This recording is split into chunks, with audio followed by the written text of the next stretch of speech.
The day had begun like any other in New York. The morning rush, chaotic traffic, and rushing crowds were all part of the routine I had already learned to accept. Working as a publicist in such a frenetic city required me to always be at my best, but that day had something different. Maybe it was the sun shining the brightest, or who knows, just an intuition I couldn't explain. I got on the crowded train, balancing my purse and a coffee I bought in a hurry. The wagons were crowded, and I crept in to find a space where I could accommodate myself. It was then that my eyes met his. He was there, leaning against the wall of the wagon, with a serene look that contrasted with the chaos around us. It was as if time had stopped for a moment. "Hi," he said, with a shy smile that made my heart beat faster. "Hi," I replied, trying not to spill my coffee with the unexpected excitement. For the first few minutes, we exchanged only curious glances, but soon the conversation flowed naturally. I found out his name was Jake, a street artist who lived off his passion for art. He told me about his dreams and inspirations, and I, in return, talked about my stressful career in advertising. It was rare to find someone with whom I could connect so immediately and deeply. "Wow, it must be amazing to work with art every day," I said, fascinated by their stories. "It's a challenge, but it's also my life," he replied, with a twinkle in his eye. "And you? What is it like to work in the world of advertising?" "Stressful," I admitted with a smile, "but also gratifying. Only sometimes I feel that something is missing, something else." Jake nodded, as if he understood exactly what I meant. The conversation was so engaging that we lost track of time and the passing seasons. Suddenly, the train came to an unexpected stop. "All passengers must get off here," the sound system announced, interrupting our moment. I looked at Jake, worried. "And now, where are we going?"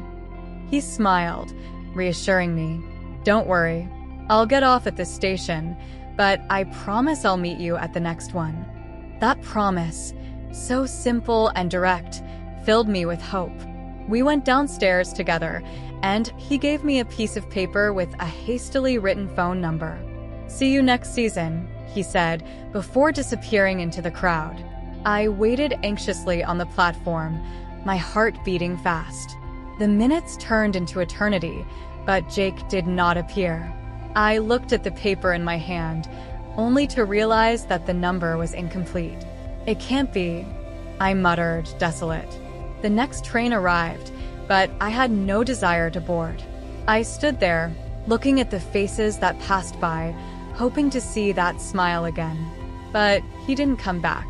What was supposed to be a certain reunion turned into a painful anguish.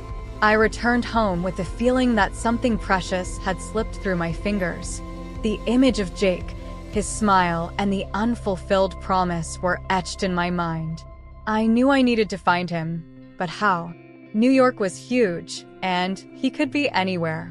That night, lying in my bed, I went over every moment we were on the train together. There was something about him that attracted me in an inexplicable way.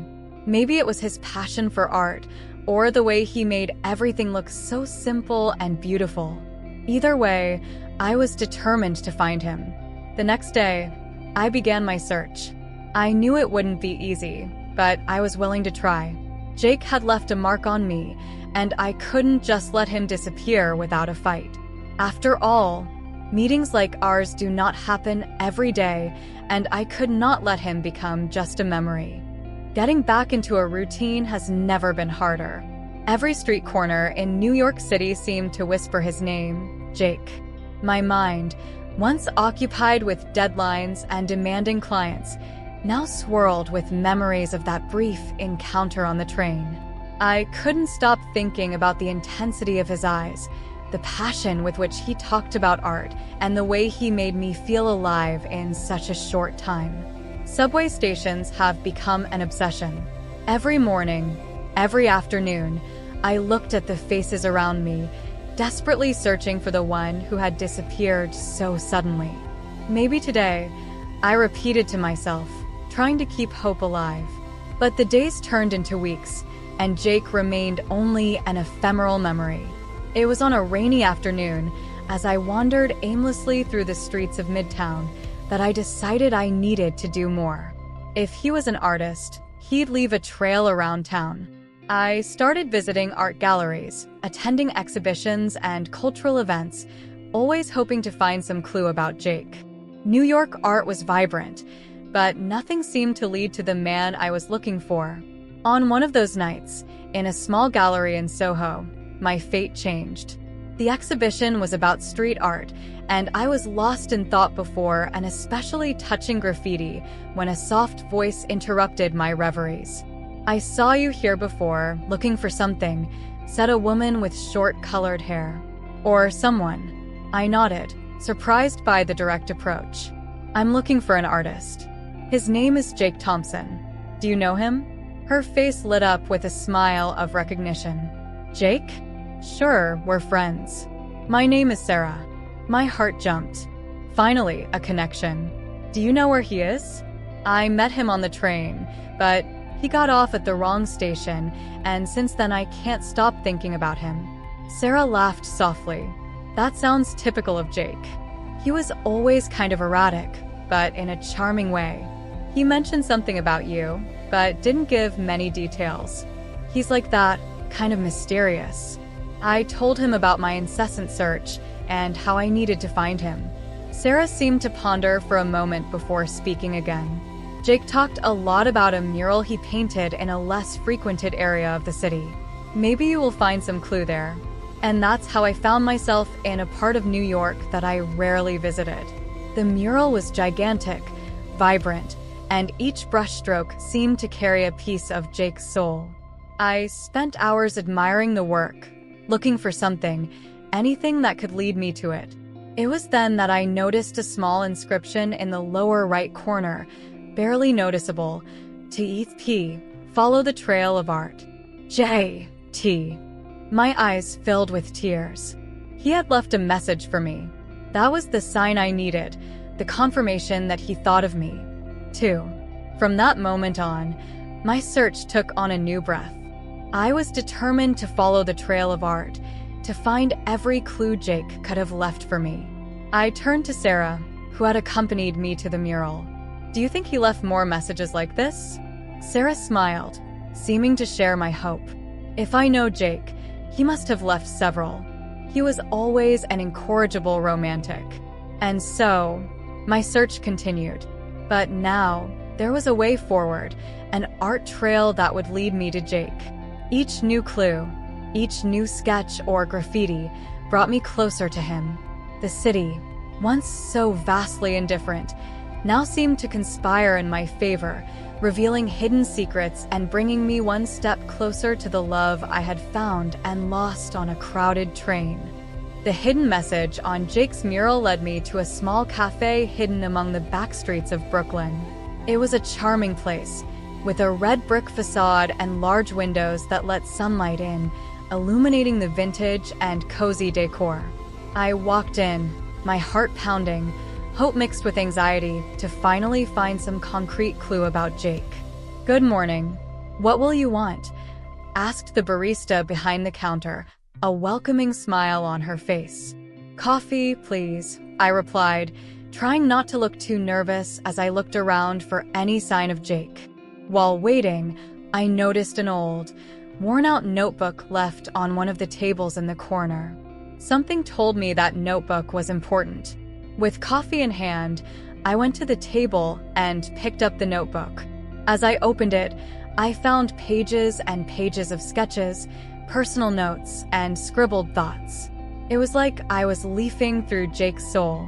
Among drawings of urban landscapes and portraits of people he probably met in his wanderings, I found an address written in pencil on one of the pages.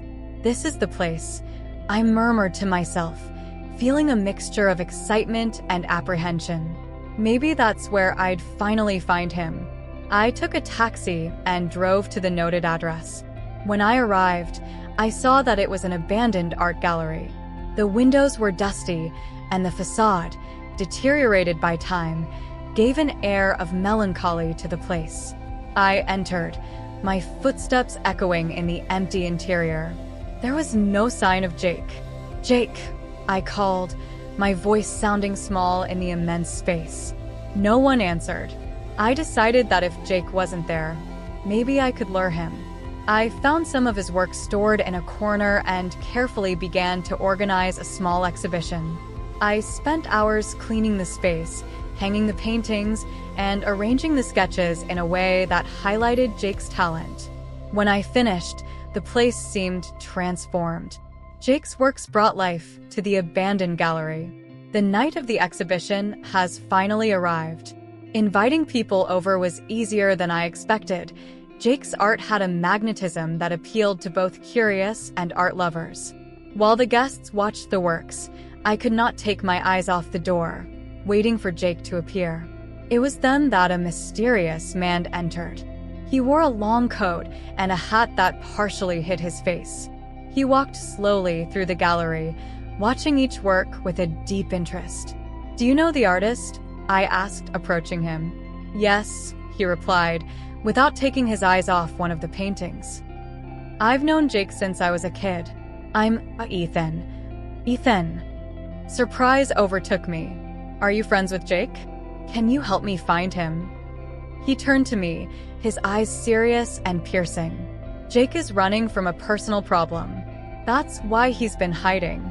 But I can help you find it if you're willing to face whatever comes your way." "I am willing to do anything," I said with determination. "I need to find him." Ethan nodded. "So, let's get started." Jake used to frequent a specific park where he sold his works. Maybe we'll find some clues there. We spent the next few days investigating the park. We asked street vendors and tourists, but no one seemed to have seen Jake recently. It was then that I found a piece of art signed by him, hidden among other trinkets sold by an elderly gentleman. "This is Jake's play," I exclaimed. "Yes," he confirmed. "He left it here some time ago. You said someone important would come looking for you." On the back of the piece was a note directing us to a library. Without wasting time, Ethan and I went there. In the library, we found a book with more of Jake's notes, which directed us to an address in another city. "He's taking us away from New York," Ethan said, reflecting. "Do you think we should go?" "No doubt," I replied, determined. "Jake is taking me wherever he wants me to go, and I'll follow him." And so, with a heart full of hope, I embarked on yet another journey, hoping to finally find Jake and understand the reasons that led him to walk away. The mystery man who appeared in the exhibition introduced himself as Ethan. His gaze was intense and penetrating, as if he was analyzing every detail of Jake's works. I approached him, feeling a mixture of hope and nervousness. "You know Jake?" I asked, trying to keep my voice steady. Ethan looked away from the paintings at me, and a soft smile appeared on his face. "Yeah, I've known Jake since we were kids. I'm Ethan, a childhood friend of his." My heart raced. Finally, someone who could help me find Jake. "My name is Emily." "Me." "I met Jake on a train, and since then, I've been trying to find him. Can you help me out?" Ethan nodded, looking thoughtful. "I can try, but you need to understand that Jake is running away from something. He has been facing some personal problems that have forced him to step aside." "What kind of trouble?" I asked, my concern growing. Ethan sighed, crossing his arms. "It's a long story, but it involves some people he's been involved with in recent years. Jake has always had a big heart, but sometimes this puts him in complicated situations. I knew it wouldn't be easy, but I was determined to find him. I needed to understand what was going on and, more importantly, I wanted to help him. So where do we start?" I asked anxiously. Ethan smiled again, this time with more confidence. "Jake used to frequent a specific park where he sold his works to tourists. We might find some clues there." The next day, Ethan and I met at the park he had mentioned. It was a cozy place with tall trees and wooden benches scattered everywhere. We walked along the trails, carefully observing every detail, hoping to find something that would lead us to Jake. After some time, I spotted a small art stall. There were several pieces on display, and one of them caught my eye immediately, a painting signed by Jake. My heart jumped. "Ethan, look at this," I called, pointing to the work. Ethan approached and examined the painting. He smiled, as if he had just found a treasure map. "It's definitely his. Look at this," he said, pointing to a small note stuck in the frame. I took the note carefully and read it aloud. "For those who find this piece, the truth is in the library." I looked at Ethan, who looked as surprised as I did. "Library?" I asked, trying to make sense of the message. Ethan nodded thoughtfully. "Jake loves libraries. He always said it was the place where he could find peace and inspiration. There must be something important there." Without wasting time, we went to the nearest library. The place was quiet and cozy, with bookshelves filled with books of all shapes and sizes. We started looking for clues, checking every nook and cranny and every book that seemed out of place. It was then that I found a sketchbook hidden among some old volumes. I opened the notebook with a racing heart, and there were Jake's notes. Each page was filled with drawings, thoughts, and little reminders.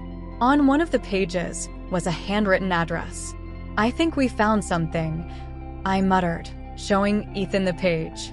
He analyzed the address and nodded. "I know that place. It's a small town a few hours away. Jake should be there." My determination strengthened. I was closer than ever to finding Jake and finding out the truth about what was going on. "So, let's go there," I declared, feeling a new surge of hope. Ethan smiled and put his hand on my shoulder in a supportive gesture. "Come on, Emily. Let's find Jake together." With the address in hand and renewed hope, we set off for the city, ready to take on whatever challenge lay ahead. I knew it wouldn't be easy, but I was willing to do whatever it took to find Jake and finally understand what he was up against. As I entered the library, I felt a mixture of anxiety and hope.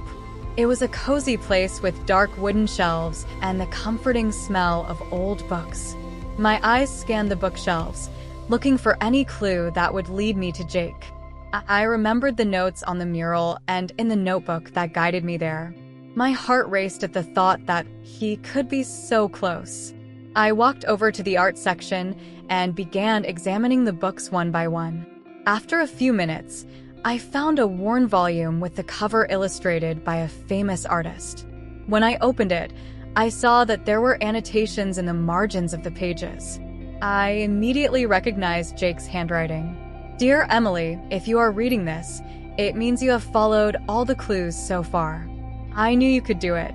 Go to the address on the last page of this book. I'll be waiting for you." My heart jumped. On the last page was an address in a small town, a few hours from New York. I closed the book carefully and left the library, determined to follow that last lead. The train ride was long, but my thoughts were totally focused on Jake.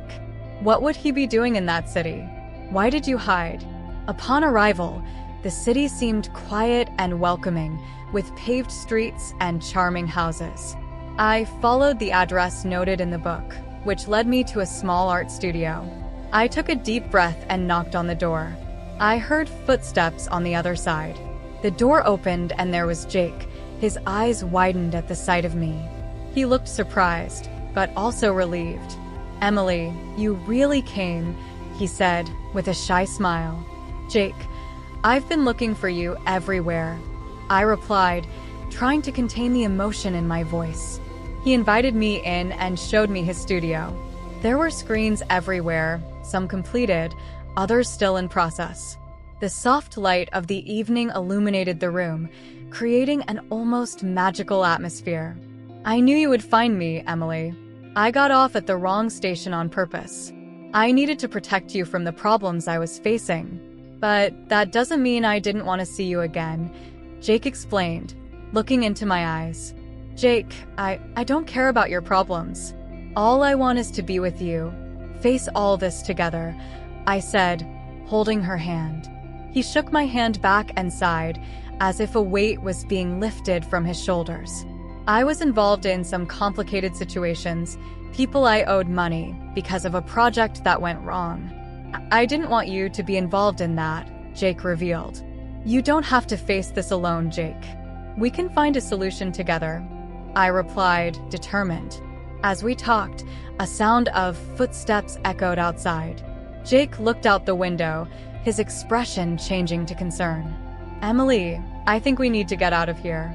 It can be dangerous," he said, grabbing a backpack in a hurry. "Who are these people, Jake?" I asked, feeling a pang of fear. "These are people I owe money to. They found me," he replied, opening the back door of the studio. We left quickly, running through the streets of the city. Jake guided me through alleys and alleys until we finally found a safe place to hide. "We have to stay out of sight for a while. I'll think of a plan," Jake said, trying to catch his breath. "No matter what happens, Jake, I'm here with you," I replied, holding his hand firmly. He smiled despite the tense situation. "Thank you, Emily. I don't know what I would do without you." The chapter ended with a new threat emerging, but also with the certainty that together we could face anything.